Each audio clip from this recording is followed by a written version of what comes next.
नमस्कार, मैं हूं राकेश कुमार। आप देख रहे हैं मत अभिमत। बिहार से लेकर केंद्र तक, चाहे नरेंद्र मोदी हो या नीतीश कुमार, महिला सशक्तिकरण की बात करते हैं, महिलाओं की बात करते हैं। अगर केंद्र में देखें तो बेटी बचाओ बेटी पढ़ाओ, सुकन्या समृद्धि योजना, प्रधानमंत्री उज्ज्वला योजना, सुरक्षित मातृत्व आश्वासन सुमन योजना, फ्री सिलाई मशीन योजना, प्रधानमंत्री सामर्थ्य योजना, तमाम तरह की योजनाएं महिलाओं के सशक्तिकरण और महिलाओं को अधिकार देने के लिए बनाए गए। उसी तरह अगर बात करें बिहार की, तो बिहार की राजनीति में ये कहा जाता है कि नीतीश कुमार के साइलेंट वोटर हैं महिलाएं, चूँकि उन्होंने महिलाओं के लिए बहुत काम किया है। इसको लेकर अगर हम देखें तो नीतीश कुमार ने पंचायती राज संस्थाओं में 50% का आरक्षण महिलाओं को ले कर दिया, सरकारी नौकरियों में 35% का आरक्षण कर दिया। उसके अलावा मुख्यमंत्री महिला उद्यमी योजना, मुख्यमंत्री कन्या उत्थान योजना, बालिका पोशाक योजना, साइकिल योजना, सिविल सेवा प्रोत्साहन योजना, तमाम तरह की योजनाएं चलाई जा रही हैं। लेकिन नीतीश कुमार के राज में जहाँ पे महिलाओं के उत्थान की बात होती है, उनके अधिकारों की बात होती है, वहीं महिलाओं के साथ दोयम दर्जे का व्यवहार भी होता है। ये क्या है, आइए इस पर आज पूरी चर्चा करते हैं। देखिए, महिलाओं को बिहार में पहली बार विशेषावकाश दिया गया था, पहली बार। उस समय तक पूरे भारत में किसी ने भी इस तरह की व्यवस्था नहीं की थी। विशेषावकाश का मतलब कि महिलाओं को जो माहवारी आती है उस समय 2 दिनों का विशेष अवकाश दिया जाता था। बिहार में पहली बार महिलाओं को यह सुविधा दी गई थी। माहवारी के समय महिलाओं में जो तकलीफ़ें होती हैं, महिलाओं को जो तकलीफ़ होती है, जो परेशानियां होती हैं, उसको देखते हुए 2 दिनों का अवकाश, विशेषावकाश दिया गया था। लेकिन पिछले दिनों इस अवकाश को वापस कर लिया गया। चलिए, यहाँ तक बात समझ में आती है। लेकिन अब महिलाओं में किस तरह का अंतर किया गया है, इसको ध्यान से समझने की ज़रूरत है। महिलाओं को भी 2 तर्ज पे बांट दिया गया है। एक वो महिलाएं जो सरकारी सेवा में हैं, और दूसरी वो महिलाएं जो मानदेय पर काम करती हैं या आउटसोर्सिंग से काम करती हैं, या यूँ कहें कि संविदा के आधार पर काम करती हैं। दोनों महिलाएं हैं, एक सरकारी पदाधिकारी या कर्मचारी के रूप में है, दूसरी संविदा पर काम कर रही हैं। लेकिन क्या आप इस बात को मानेंगे कि अगर सरकारी पद पर है वो महिला, तो उसको माहवारी से होने वाला कष्ट होगा, और जो संविदा पर है, जो कर्मी महिलाएं हैं, उनको माहवारी से होने वाले कष्ट का अनुभव नहीं होगा? क्या ऐसा हो सकता है? दोनों ही महिला हैं और दोनों को ही इस नैसर्गिक जो प्रक्रिया है उससे गुजरना है। दोनों को ही दर्द होगा, दोनों को ही परेशानियां होंगी। लेकिन बिहार सरकार ने एक हास्यास्पद निर्णय लिया, और निर्णय के तहत ये कहा कि जो महिलाएं सरकारी सर्विस में हैं, सरकारी नौकरी कर रही हैं या सरकार के सेवा में हैं, उनको विशेषावकाश मिलेगा। लेकिन उन लोगों को विशेषावकाश नहीं मिलेगा जो संविदा पर हैं, आउटसोर्सिंग के तहत काम कर रही हैं, या यूं कहें कि मानदेय पर काम कर रही हैं, जो सरकारी कर्मी के रूप में चिन्हित नहीं है, उनको ये अवकाश नहीं मिलेगा। अब देखिए, बार बार आप सुनते होंगे, चाहे शिक्षक का मामला हो या कहीं का मामला हो, कि एक काम और एक वेतन। तो मैं यहाँ वेतन की बात नहीं कर रहा हूँ, मैं दूसरे किसी सुविधा की बात नहीं कर रहा हूँ। मैं बात कर रहा हूँ उसकी जो हर महिला के साथ होना है, चाहे वो सरकारी हो या संविदा के को लेकर हो।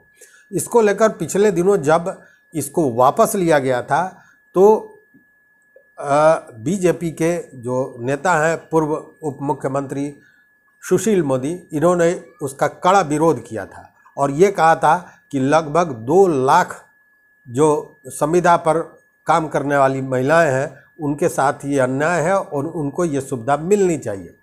उन्होंने ये कहा भी कि इसकी शुरुआत लालू प्रसाद यादव जब मुख्यमंत्री थे 1990-91 में, उस समय इसकी शुरुआत उन्होंने की थी।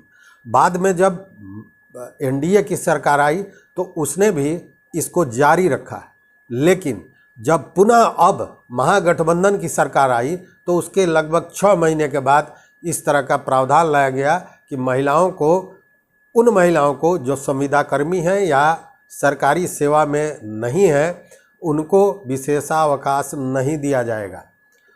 अब इनकी संख्या आप समझ लें, ज़्यादातर इसमें जो महिलाएं हैं वो आशा कार्यकर्ताएं हैं, स्वास्थ्य विभाग से जुड़ी हुई हैं, आईसीडीएस से जुड़ी हुई हैं, और लगभग इनकी संख्या हो जाती है 2 लाख के लगभग। मतलब ये 2 लाख महिलाएं जिनको इस सुविधा से वंचित किया गया है, सरकार इनको महिला नहीं मानती है। लेकिन आश्चर्य की बात है कि सरकार ने इस तरह का निर्णय कैसे लिया। क्या नीतीश कुमार के संज्ञान में इस तरह की बात थी कि महिलाओं में प्रकृति प्रदत्त जो ये प्रक्रिया है, जो ये सर्किल है, यह इसका तकलीफ, इसका दर्द केवल उन्हीं महिलाओं को होगा जो सरकारी कर्मी हैं और उनको नहीं होगा जो संविदा पर काम कर रही हैं? क्योंकि सरकार ने वही काम किया है।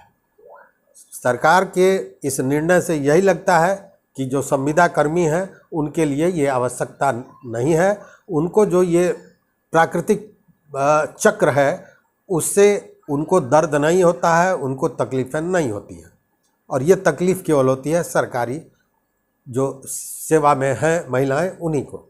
जबकि हर तरह से सुविधाएं उनको ज़्यादा है जो सरकारी सेवा में है, लेकिन विशेषावकाश भी उन्हें ही मिलेगा।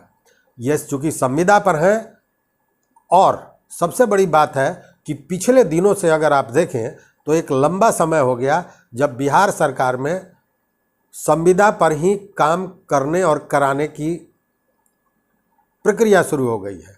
अब कहीं भी परमानेंट या यूं कहे कि सरकारी नियुक्तियां न के बराबर हो रही हैं, और जो भी नियुक्तियां हो रही हैं वो संविदा के आधार पर हो रही हैं। और ऐसे में इस तरह का पत्र और इस तरह का आदेश कितना गलत है इसका अंदाज़ा लगाया जा सकता है।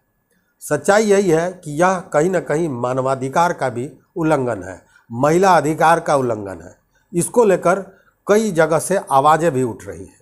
एक वरिष्ठ अधिवक्ता हैं ममता रानी वर्मा, उन्होंने भी इस मामले को लेकर अपनी आवाज़ उठाई है। वो इसको लेकर पत्र लिख रही हैं विभिन्न विभागों को, महिला आयोग को और मानवाधिकार आयोग को।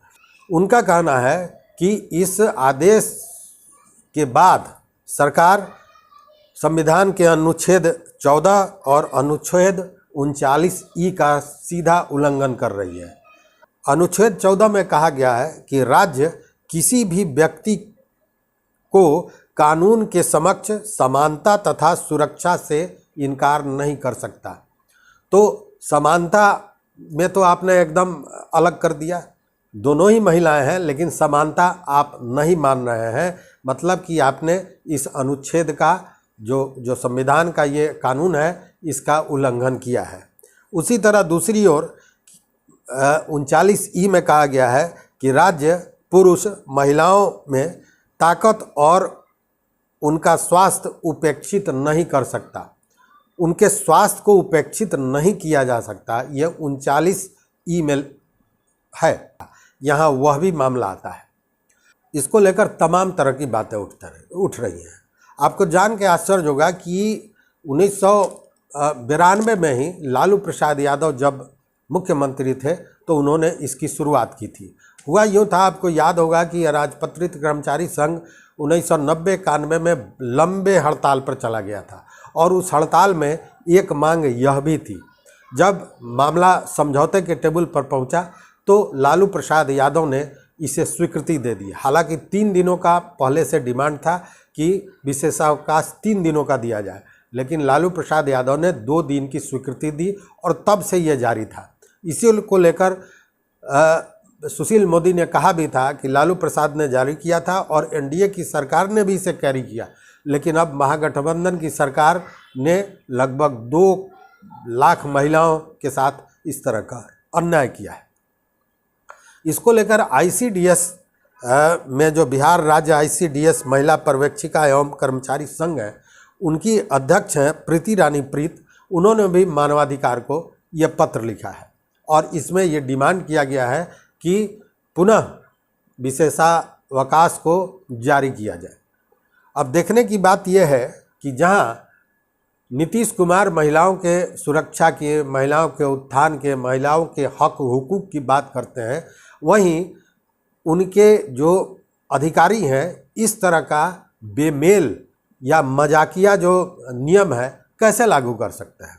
हालांकि इस मामले को लेकर सुप्रीम कोर्ट में भी एक मामला गया था, लेकिन सुप्रीम कोर्ट ने यह कहकर उसे वापस कर दिया था कि ये राज्यों का मामला है। हालांकि हम बता दें कि कई प्राइवेट संस्थाएं भी विशेषावकाश देती हैं, जिसमें जैसे गोजुप है, जोमेटो है, बाइजू है, ये सभी संस्थाएं अपने यहाँ काम करने वाले महिलाओं को विशेषावकाश देती है।